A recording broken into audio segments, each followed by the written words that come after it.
ما تقوليش انا ما نصليش من امه محمد. شي تصليش 90% العلماء مكملين معك. ما تصليش الدفينه وما تستاهلهاش.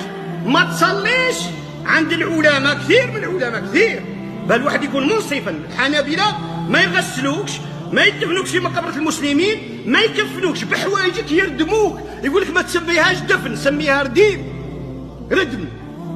كيفاه كاين؟ هذا هو إخوة الإيمان. ولهذا الإنسان ما يصليش راه في خطر، راه في خطر. لا مات على ذيك الحالة في خطر يا أخي.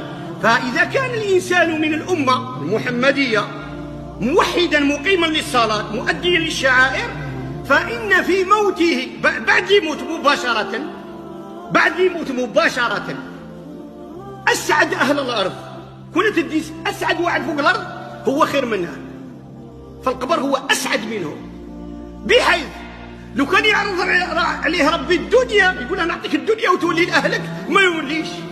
حسب الميت يبكي علينا احنا على زوجته وعلى أولاده، انت تبكي عليه، هو فرح راح إذا كان من المؤمنين.